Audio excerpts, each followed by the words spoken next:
here again and to plant a fruit tree this time. This is great. As Dr. Shepherd mentioned, I'm a big proponent of international partnerships, long-term partnerships that typically start with exchanges, and then we have students moving, we have faculty moving, and we end up with joint research and collaboration at I think, a really more robust level. I'm also a walking proponent of actually students moving and trying out other things. So when I was a graduate student, I was lucky enough to come, Dr. Shepherd came as well, to DRTC as part of the Indian Statistical Institute for a term of graduate work, and you can see where that's led us. So I think I'm living proof of that. So I know that lots of people will be talking about the MOU and about Dalhousie, so I thought I would just essentially tell the story of data analytics at Dalhousie, because this is in honor of your new Center for Data Analytics and Business Intelligence. So we covered Dalhousie a bit, so I think I'll just talk through my story and give you a sense of why it's so important in not just developing and middle developed and more or less developed countries to get this data analytics right and to use it for the right kinds of ways of pushing our societies forward. So, there we go. So here's a great example. So here's what data analytics tells me, that we have 18,500 plus students. And Dr. Shepherd said we had 19. So there's a problem here at universities and institutions, making sure we all agree on the data. And part of the big challenge with data analytics is actually understanding on a common platform what data we're talking about. So this is pretty much the same. One thing that I would note about Dalhousie, it's a small university, but most of the students come from outside the region. So it's the most national of the U15 universities. So the students aren't typically coming from just around, it's probably more like MYRA. Students are coming from afar. So we get a great mix of Canadians and international students at the university. The other thing that I didn't really, I skipped over, we're just coming up to our 200th anniversary. And since you all have Google, you can find out what the connection is to the establishment of Dalhousie University and Pirate Gold. So there's a little data mining. I'm not going to tell you. So we have about $140 million of funded research, a budget of around $650 million overall at the university. So let me talk about data analytics. So when I came as provost in 2010-ish, we had some sort of institutional analysis piece. Nobody could find them. The data was not used in institutional decisions. It was not used to actually change the nature of the business that we did. So I took it on as my first project was international relations, and the second was actually, what are we doing about the data? It's no big surprise, I'm a computer scientist, and I would ask for an analysis of data, and they'd say, sure, we'll give it to you in a month. And I'm thinking, in a month? I need this yesterday. So we took it on. So the first thing we did was to actually make sure that we actually physically moved the operation out of the basement. You can see it up top. And I have a jagged little arrow. The only way I could actually find the office was to go outside. Yes, that's snow. Go outside in the snow, down a few steps, ask a couple of people, and finally I would find this office. They said, well, that's no good. The deans don't know that they're there. Senior administration is not really using this data to make decisions. So we moved them, we grew them, and then we moved them right into the middle of campus. So you can see the little arrows. So we renovated one of our houses. So you might be interested. That's a typical Dalhousie house.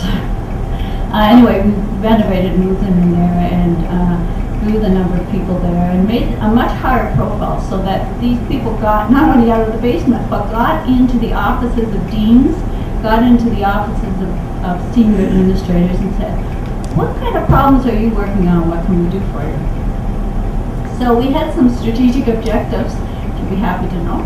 And really, if you think about data analytics, first you have to organize the data, then you have to figure out how to analyze the data and for what purpose. And finally, somebody or some group of people even better, need to be able to interpret that data. How is that going to be used to make a better business decision? Right, so this applies to IBM, this applies to Google, this applies to a bank, and it applies to a university. So in order to do that, we really had to change the culture around who owned the data and what the data fields meant. So the data fields have to mean the same to the president and the provost as they do to the registrar and to financial services and to the deans. And that was not actually true. Each faculty would have its own shadow database, and they would be using that data. Definition of students varied, the definition of where the monies came from and where it was going differed across the campus, which made it very, very difficult to get a university view or to do data mining or to actually do predictions. And so the three areas that we focused on, so we're still relatively new at this, so we started in about 2012, we're only 3.5 years in, was how do we leverage our external comparisons? So how do we actually do international comparisons? What does that mean to Dalhousie? So it's important for small Canadian universities to be high in the international rankings, so we pay attention to the QS and to the Times rankings. It's important. If your parents or you are looking at universities and say, oh, it's 950th on the Times, you're not going to actually think very seriously about coming.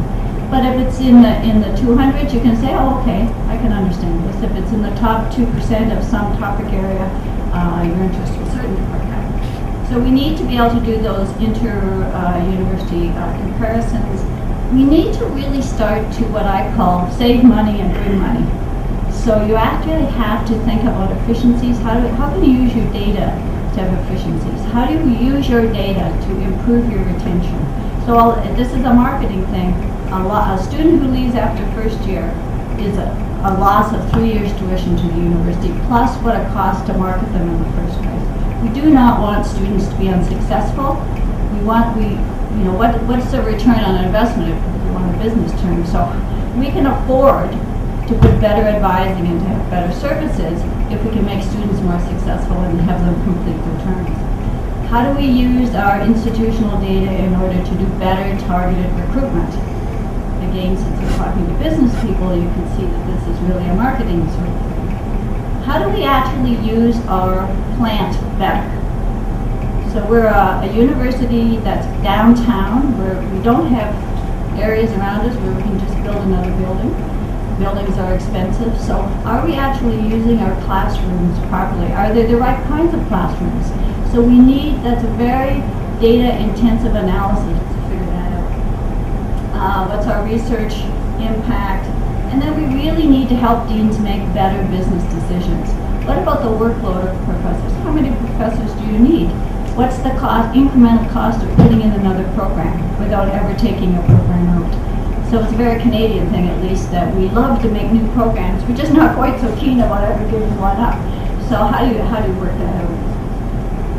So luckily you can't read this. I can hardly read it on my screen.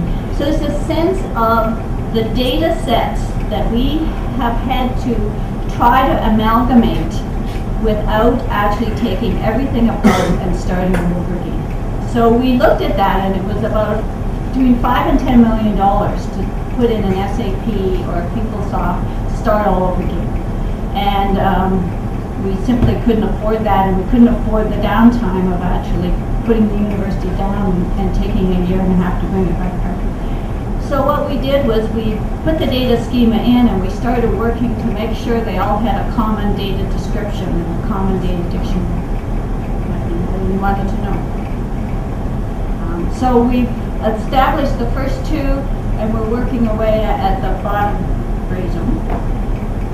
So I think that the most important thing that, if I leave you with a message, is that thinking about doing data analytics in a corporate or an educational context will not work. Just save you money if you don't manage to have a cultural change as part of it.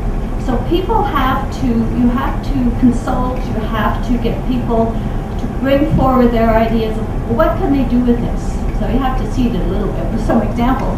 But how is this going to change? How does this make it better? Does it just make a lot more work? Because the business processes around it change. Now you've got screens you've got to manipulate through, whereas before somebody would show up with, here's what we do next, here's our policy. There's a real cultural change. And so what we did was we set up a university committee pulled from all parts of the campus, so staff parts and faculty parts, with student reps on it, to actually review all of the policies that we currently had related to our data. Who owns it? Who shares it? What are the privacy concerns? What are the barriers? And of course, what are the big gaps? Where do we have big holes? And that's ongoing. Then we had to think about the data descriptions in terms of how does that play out across the country and internationally. There's no point in us counting faculty members in a different way or students in a different way than all of the other universities, because the results will just be garbage. And then we thought about what can we do for the deans. So we spent a lot of time working with the deans one-on-one and in groups. What kinds of data analysis did they need in order that they could interact with to make their decisions better? So I'm just going to walk through a couple of these to give you a sense of how we moved from organizing the data so that we could actually do comparisons, what kind of analysis we do, particularly vis-a-vis the deans and the real business part of the university. And then I'll talk specifically about a big project we just finished, which was on retention and recruitment. So this is just an example of Canadian survey data that Dalhousie does as one of the main national comparators. Now this is survey data. It's not real quantitative data, it's qualitative in many ways. It's important for us to know in terms of recruitment and marketing and improving our programs, what students think about Dalhousie. Do they think our classes are too big? Do they think our professors are too aloof? Do they actually find there was appropriate counseling? Do they have, what do they think about it? And so by comparing our results against others, we were actually able to make decisions. This is another one. This is about classes. So I'll talk just a second about international relations, so international rankings, because this is the first one where we actually moved out of organizing the data and presenting it to actually doing an analysis. So the light beige part this is actually a cheat sheet, if you like, where the analytics provide us a summary of, this is the Times Higher from last year. And so we've got, you may or may not know, because this may not be part of your daily life, but it is mine. So these rankings are made up of 4 or 5 different weighted components. And so some of the components are 2.5%, some of them are 30%. So if you want to increase your ranking, you don't spend much energy on whatever it is that's 2.5%. You spend your energy on looking at why is it that you're ranking in a 30%er like reputation or internationalization? Why is that low? So I can tell you that from this very one that I'm showing, we thought that's odd. Why is our international ranking low? We have a huge number of international professors at Dalhousie. A large number. We've always had a large number of international graduate students. So what's going on? It turned out that in Canada, if you show up, I'm trying not to speak for the government because it's here, but if you show up and you stay for 3 years, you get to be, or something, you get to be a permanent resident. At which point, when they ask are you a Canadian, you say, sure, check.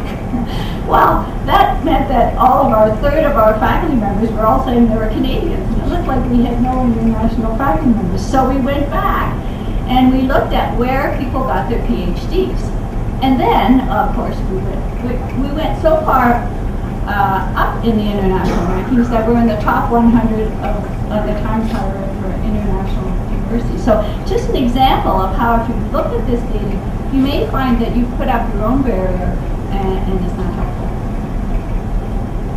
So this is another view of this where we're comparing against all of our comparator sets by the teaching, research, reputation, that gives us a sense of where we are and where we care enough to go and do an analysis to try and interpret this result to see if there's something we can do, or it's just the nature of our university, we're not going to change it. That's fine. So you can't run after the rankings, but you can actually look at them and say, right? So our teacher-faculty ratio is the lowest in the research-intensive U15 in Canada. Is that a good thing or a bad thing? So some of the rankings it's a good thing and sometimes it's a bad thing, but it's very important to us to have smaller classes, so we won't change them. So this is a university metric that allows us to see enrollment trends by faculty. So previously we always had enrollment trends for the whole university. So the big thing was, are we up or down, right? So as students come in. But we decided that it's not a university-wide thing, it's targeted. So is management down? If management's down, we need management to look and see whether their marketing is appropriate. Are their programs now a little bit stale? Do they need to update? Or let's have a talk about why the trend is down. Or if the trend is up, do we need to put more faculty in there? They need to be really.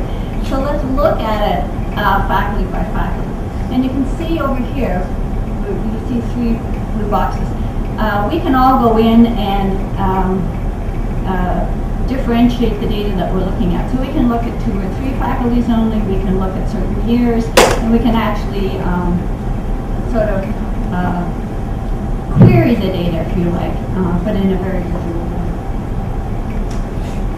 So this I think is interesting. So this is important to us because we need to know whether our students come from rural areas or from urban areas. And so the reddish colors are urban areas and the orange are rural areas, and we do the same around the world. This is Canada, so you can see Dalhousie's reach across the country.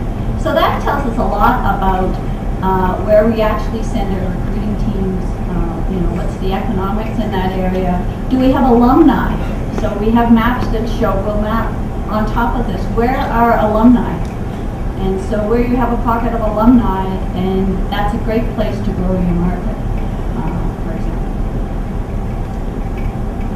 So this is the international one, so you can see China and India. The pale green next to China. India is our number 2 area, and mostly engineering science and computer science, so I can't tell you how many Indian PhDs I could go through, so great students. But it really helps to formulate our international relations partners. So one of the things we did when we started the new International Relations and Partnership Office under my office was to actually take out all of the 600 agreements we had. We just said we have no agreements, and then we went back to each one and said, why? What is the play here? So do we have research going on, or is it just one faculty member happens to go there now and then, and so we have an MOU? Do we have students going back and forth? Are they in one of our targeted research areas? Is there computer science going on, information retrieval, data analytics, anything to do with oceans? As you can see from Dr. Shepard's map, we're keen on oceans because we're about 2 feet from the ocean at the university, and so we do a lot of international oceans work. So is there a strategic reason to build this partnership? And so we brought it down to about 200 where there were significant interactions, and so we spent our time building on those. So somebody asked before we came in, how many, do we have a lot of agreements with India? And I think we have 4. So we're very proud of each one that we have, and we have only a few number at this point, 1 in agriculture, 2 in computer science, and this one in data analytics, because we really want to be able to have the time and energy to build it so that there's a true champion on each end. And this will grow over time, but this kind of analysis really helps. So let me talk just a minute about what the deans see. This is all presented in Tableau, so I don't know if any of you use Tableau. Luckily it's free and you can get it on the internet. Fabulous way to build interactive displays for interpreting the results of your analytics. And often as people, we see the pattern much faster than other people. So results from data mining, results from automated learning, great stuff. So they have a whole bunch, which you can see. So each faculty can actually look at it university-wide, comparing against other faculties, or the dean can actually dig down into his or her own data and ask for analytics and actually interpret it. So this is one for arts and social science. And you can see the trend, the enrollment trend in North America. Arts and social sciences are, I call it falling off a cliff, but that might be extreme. But the enrollment there is definitely dropping. Now, your business people, if enrollment drops, you've got fixed costs in your faculty, because faculty are tenured, and so you've got fixed costs there. So now, what part of the university is going to cross-subsidize these? How big do those classes have to be? How do we help them dig out of this hole that they're in? No particular fault of their own. It looks at class sizes, it looks at research, and importantly, the really fuzzy part in the middle tells me how many students in a seat for each faculty member. So when you have large faculties, it's okay in a college this size, but when you've got 1,500 or 2,000 faculty members, it's difficult for any dean to keep track in their head of 500 faculty members. They have a teaching load of, say, 2 to 5 half courses. But how many students do they actually teach? So when we did this analysis first, we actually found a whole bunch of people, more than I'd like to admit, who taught fewer than 10 students in a year. I said, well, that's a great job, but how do we actually make that work? How do we be more efficient? So they also have one on research that looks at research and the changes in their faculty. Research dollars coming in are very important, because the research dollars that pay for the graduate students and build our reputation. So it's very important to us to keep that up. So what are all the different factors that play into this? So this is the citation ratings, the SciVal ratings, dollars. This is the computer science undergraduate one. So you can see, I love computer science because it has these real cycles. And so you have to kind of hold your breath when it hits a trough, because you know computer science and engineering will ramp back up. But as a dean, how do you define that little boundary? What are the data analytics that help you figure out how low you can go before you panic, and how high you can go before you have to hire more and put in more resources, because you know it's going to cost more. So this is an important one, grade distribution. So two things go on. One is there's certainly a myth in North America that the average grade in a class is going up. So when we were in first year, nobody got an A, and not everybody gets an A. Well, it turns out it's not entirely true. But it is helpful within a faculty to make sure that there's some norm around not having classes where every student gets an A+. So if you have a class of 120 and every student gets an A+, then somebody should be raising their eye and saying, well, why exactly is that? Does it just happen to be the best 120 students Dalhousie ever had?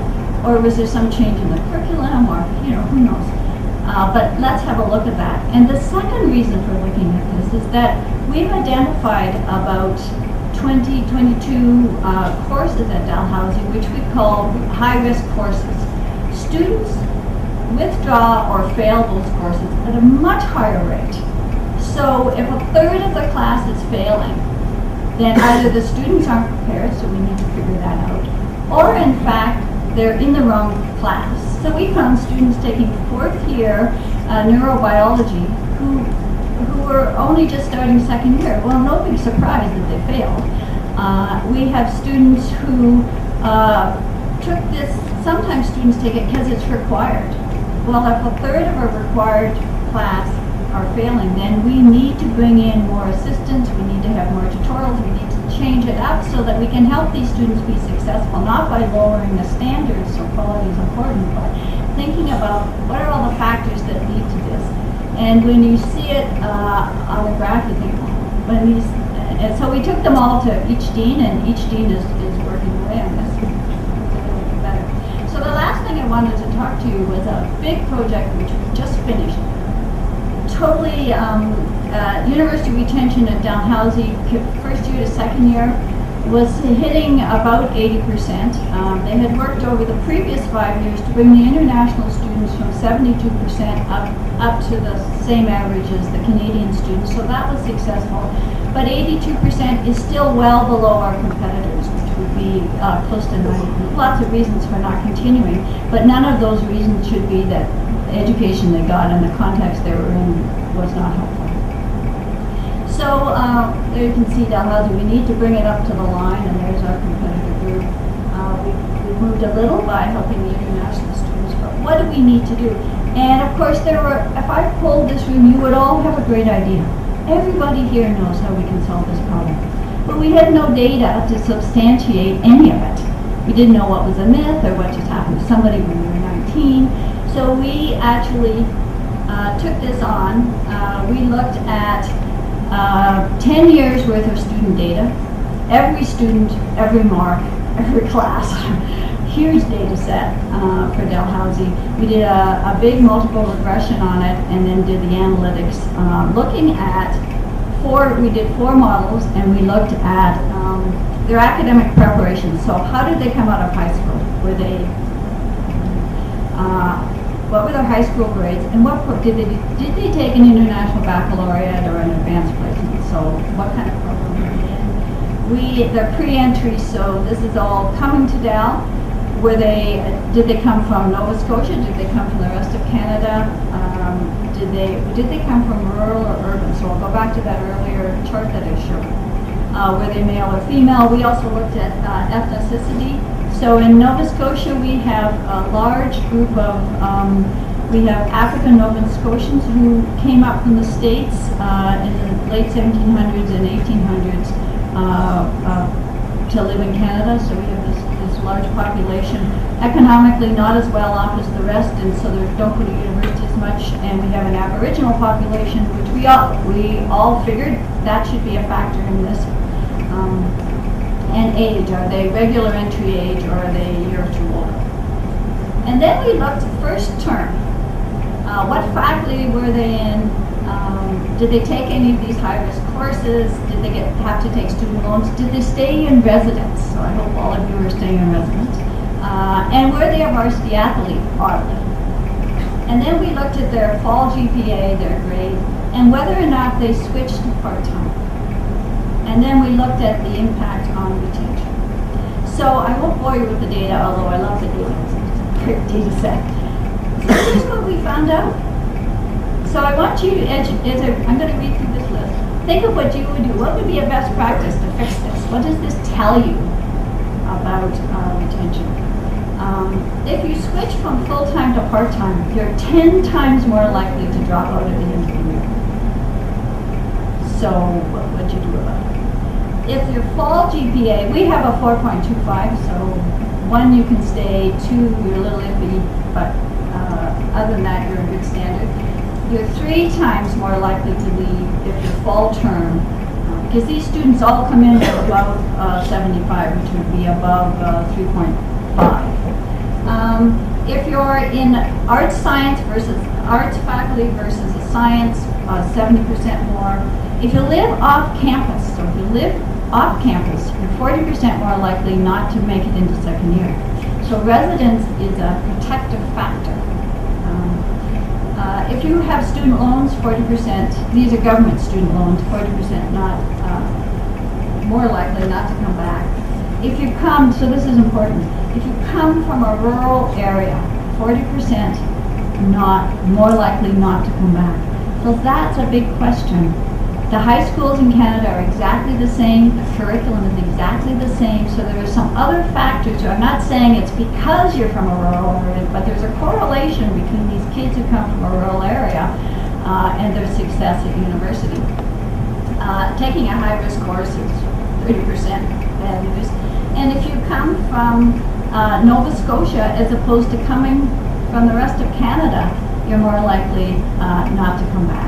So you can think of, if you think about this, there's lots of good reasons. If a family sends their son or daughter all the way to Dalhousie from BC, which is on the Pacific Ocean, then that student is coming from a context where the parents have been planning to send them to university, and they're willing to fly them out all the way to Halifax. So those students are what I call sticky.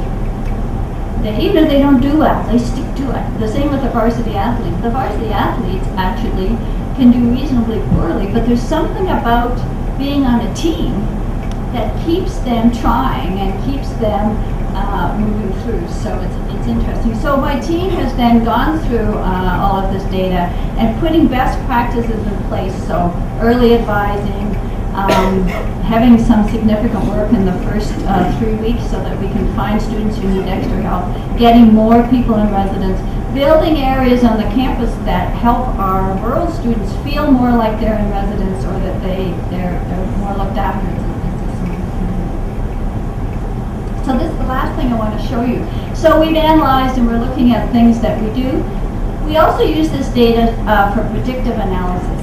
And this is important. So as all the new students come in, we have the same data in all of them. We can predict which students are likely to be more successful than others. So we can predict which students. We actually need to find and say, can I help advise you on the courses you're taking? And you know, we have this tutoring service, and you know, we've got Help You over here. So a Nova Scotia male takes science, comes from the city, is 18, lives in residency, and has no loan. If they have an 80 to 85% average coming in from high school, they're 85% likely to stay, graduate, succeed. Okay, so there's our Nova Scotia male. If that Nova Scotia male comes from a rural area, now they're only 75% likely to succeed. If they have a student loan, they're about 73% likely to stay. If they live off campus, 50%. So this stuff adds up. It's all bad news. So we want to help build cohorts. We want to think about student spaces. We want to think about the impact of loans. How do we give better advising? How can the government help us? If they take all of those, they're a Nova Scotia male from a rural area, they've got a government loan, they live off campus, they take a risky course, 25% likely to succeed. So this is really riveting information if you're a student services or a senior administrator. If we can capture even 100 students and help them be successful, it's a minimum of $2 million a year. So there's a big payback to this, even if it grows year after year, because the students stay for 3 more years, the students are more successful, they're better alumni, there's just huge payback. So payback to the society by getting more of our students to be successful. And so we look at it in this way. We've identified predictive factors and the high risk factors. And so working away at those. But I think my message here is that you have to have good data. You have to have people who know how to analyze it, and you have to be prepared to do the serious data mining analytics. But it's no good if you can't interpret it. And it's also no good if you know what's wrong, but you can't figure out how to at least do some tests and some pilots to figure it out. It's the same in a business. Nobody knows exactly what the right answer is when you start. You have to try some things, you have to go with best practices, but there's no point if you don't have a solid database. So we're still working on this. I think don't underestimate the need for a culture of buy-in and people understanding what's good for them in this. And I think the difficulty, and where you people can really help, and I think that I can't emphasize this enough, is actually being that bridge to translating what the data analytics tells you into creating efficiencies, so saving money, and creating opportunities, i.e. making money. So, and I would just add, because I'm from a university, actually making your societies better. The more people successful, it helps with the economy, it helps everybody be better citizens. So it's not up to the university isn't the place to try and make people unsuccessful. So taking reasonably good students and failing them out if they're trying and we're not providing services is a really bad social policy. So I'll just leave it at this. It takes all of us. It's a team effort. I can't drive this on my own. The deans have to be participants, the senior admin, the students, all of the teachers. So this is not a single person effort. And so the work that you're doing in presentations, the work you do in teamwork is really essential to getting any of these larger cultural changes underway. So thank you very much, and I'll be delighted to talk to any of you later. and if we have an opportunity, and I'm typically happy to sign the MOU. So thanks. Thank you, Dr. Carolyn Watters. Now I request